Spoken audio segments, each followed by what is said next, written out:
Tulad dito guys, oh. Ayan.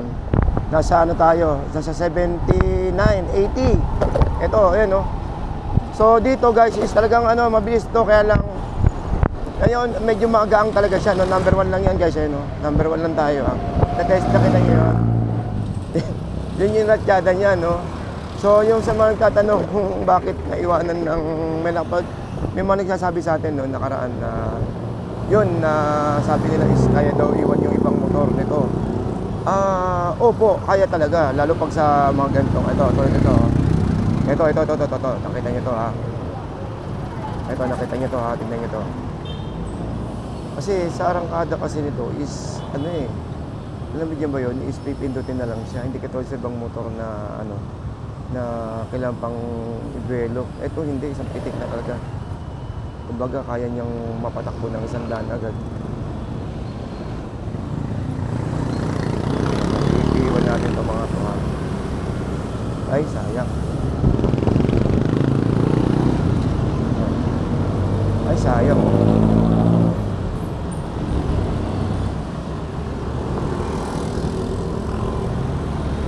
O, diba? Sayang. Nagkatabi tayo mga NMAX.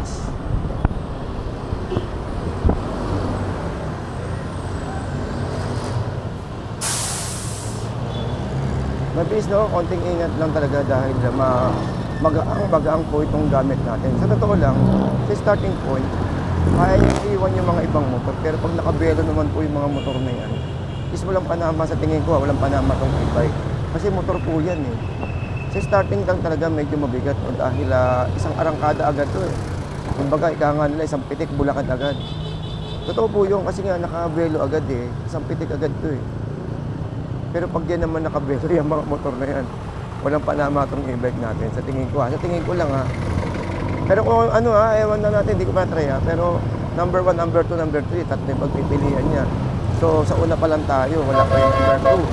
Wala pa yung number 3. Paano pa kaya competitive natin yung number 3? Mas lalo na. So guys, good afternoon po sa inyo lahat. Welcome po sa ating Kuya Ed. So, nandito tayo ngayon guys, no?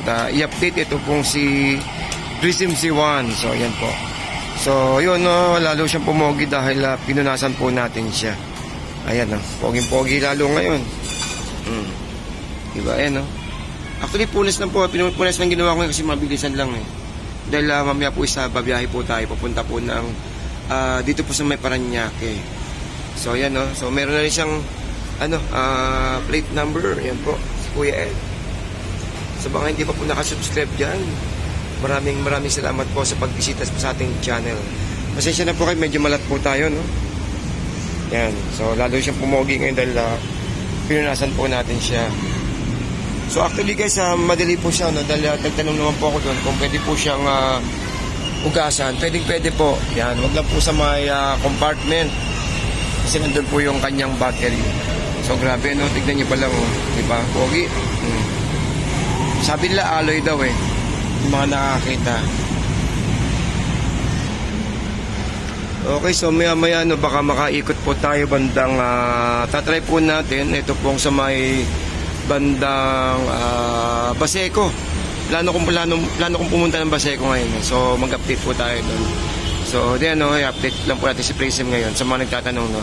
At maya po is mayroon tayong upload na video doon po sa may biyahe natin kanina sa may Malabon Megadai. So pasyalan nyo guys, napakaganda po ng area po na yon.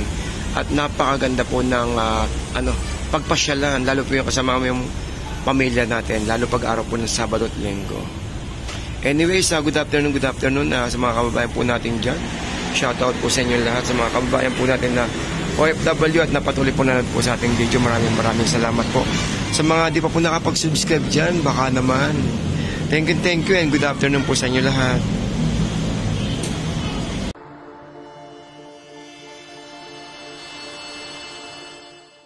Welcome po sa ating Kuya Ed. So, sa mga kababayan po natin dyan na patuloy pong nanonood sa ating videos, maraming salamat po. And nakarang araw guys is may nagtanong sa atin at kung ano daw yung service natin.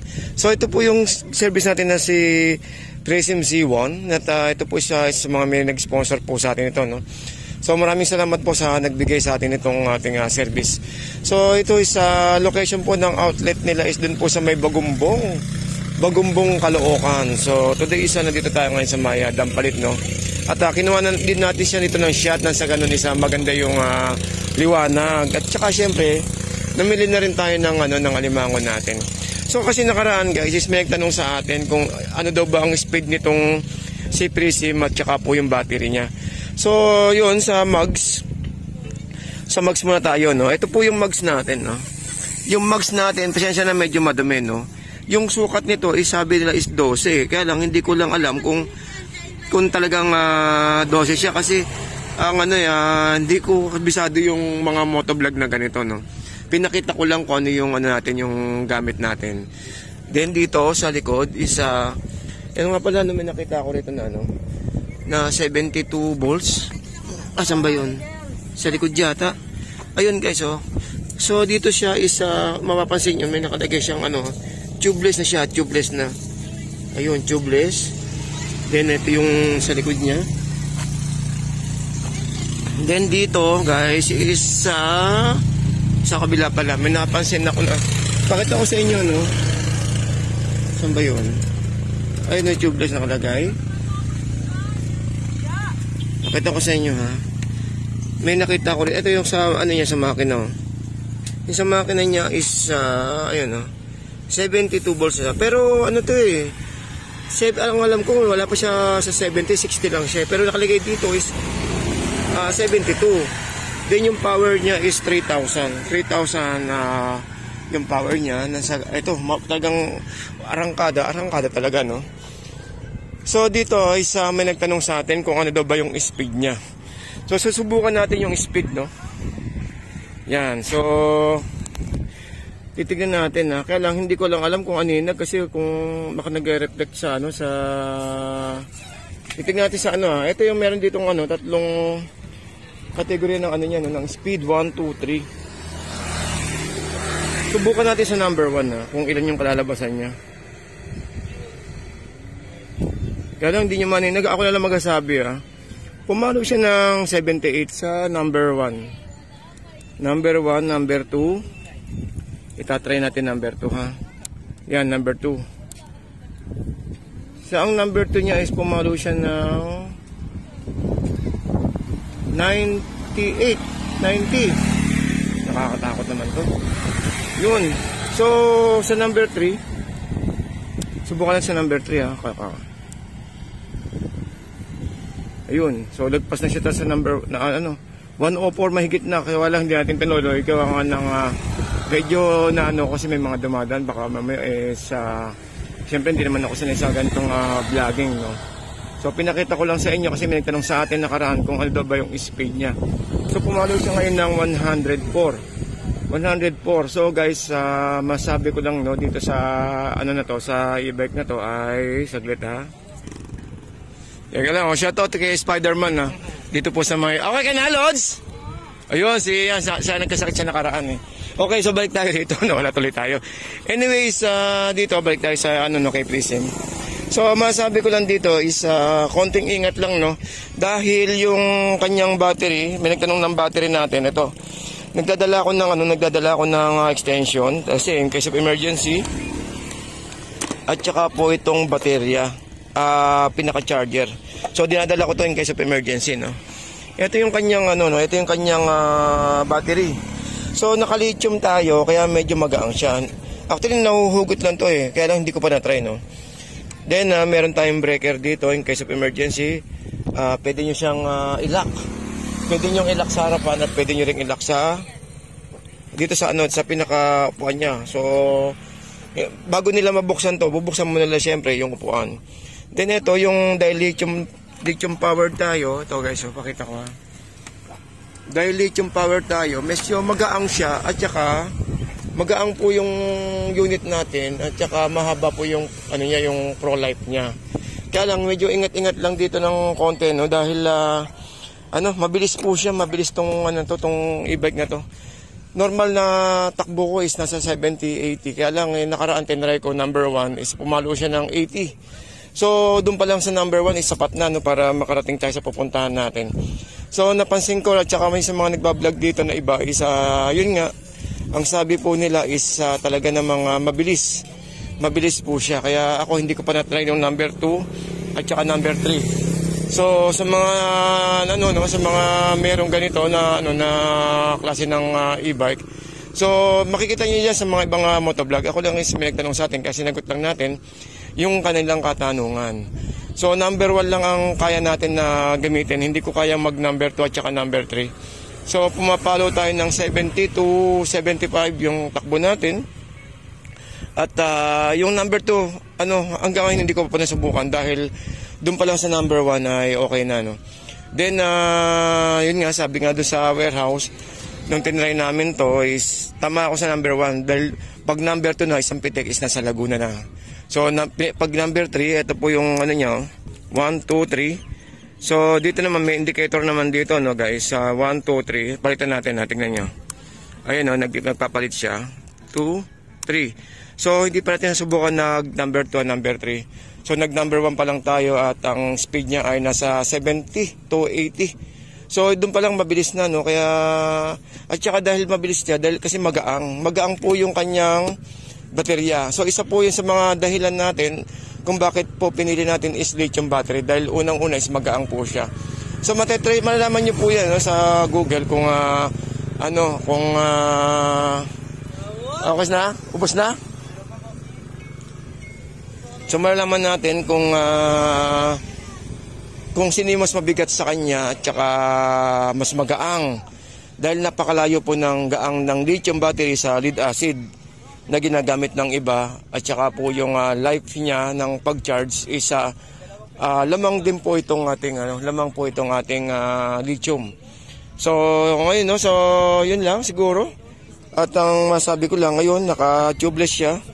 Dito sa harapan, yun, malaki yung niya, no, yung pinaka-tag nito, disc brake niya.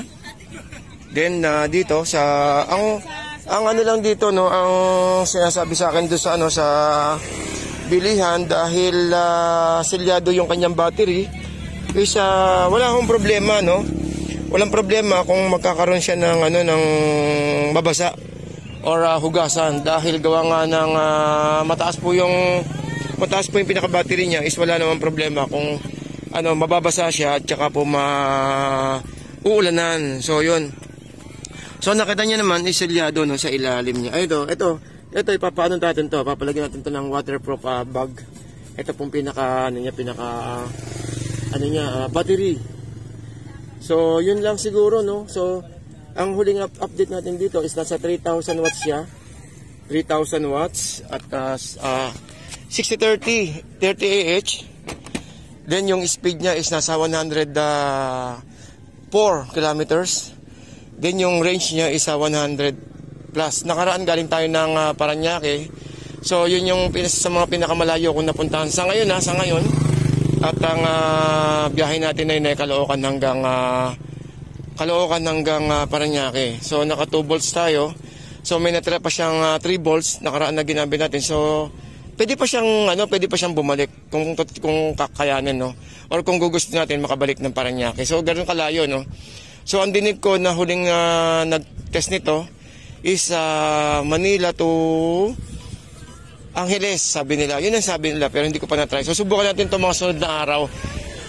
Sunod na araw biyahe tayo ng Manila to tawag ito, Kalumpit, Bulacan. So yun, titignan natin kung papaabutin natin. Tatry natin kung aabot siya ng Manila to Pampanga, itong e-bike na to. Anyways, hanggang dito lang po guys. Maraming salamat po. So tignan niyo ang ganda ng dampalit natin dito, yung background natin, no? Yan, no? Galang isa may basura dito, no? Pero yung basura na yan, nagkaroon kasi ng clean up drive dito kahapon, kaya hindi pa nila nahakot. Pero pero bukas yan, tatanggalin na rin po yan. Ito po yung update tayo ng oras. Ang oras po ay 9:20. So sa mga kababayan po natin na patuloy pong dumadagsa dito sa may Dampalit Megadike, maraming salamat po. At syempre, yung lang dito, yung basura lang natin, ingatan lang po natin na wag magtapong kung saan. At saka po sa mga kababayan natin na patuloy pong tumatangkilik ng Malabon. Maraming salamat po sa inyong lahat. So keep safe everyone guys, and good morning and happy Sunday po sa ating lahat. Ganda ng mga ibon, no guys, nakita nyo.